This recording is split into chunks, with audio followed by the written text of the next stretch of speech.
I have loved magic since I could remember. My first introduction to magic, my first time ever wanting to do it, was when I was in college. My first year of college, I was a little skinny nothing. I had long hair, and so I thought the best way of meeting girls would be to do a little magic. You guys have probably heard of Houdini. Houdini used to brag that if he saw a trick performed 3 times, that he could figure it out. And so I was actually at a restaurant, and I was talking about this with some magician friends, and the owner said, you know, Houdini was right. You guys never do a trick more than once because you're afraid we could figure it out. And I said, I'll show you a trick 3 times. If you figure it out, I'll buy double what lunch costs. If not, you have to buy my lunch. He said, you're on. I took 3 balls. I took 1 ball, put it in my hand. I took the 2nd ball, put it in my hand. I took the 3rd ball, put it in my pocket. I snapped it, then I tapped. I still had 1, 2, 3 balls.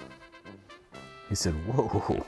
I joined the Marine Corps and did other things, traveled around. And the fun thing about being in the military and doing magic or being in the arts is that wherever you go, whatever country you go to, whatever city you go to, there's always somebody who's involved in that particular kind of art.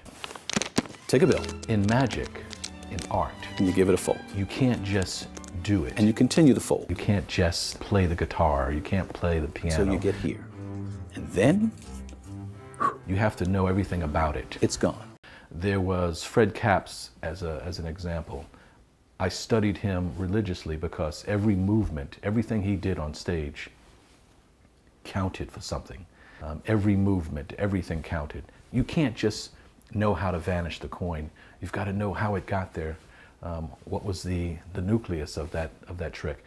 How many times was that trick revised before it got to you? Practice, practice, practice, practice. And then when you think you've got it down cold, then you've got to practice some more.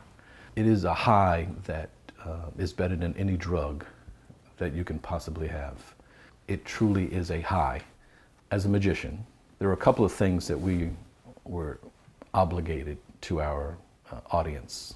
We have to leave them with something. If you've left them with a story, then I think you've done your job as a performer. I took 1 ball, put it in my hand. I took the 2nd ball, put it in my hand. I took the 3rd ball, put it in my pocket. I snapped and then I tapped. I said, how many balls? He said, sucker, 3. I said, no, this trick is over.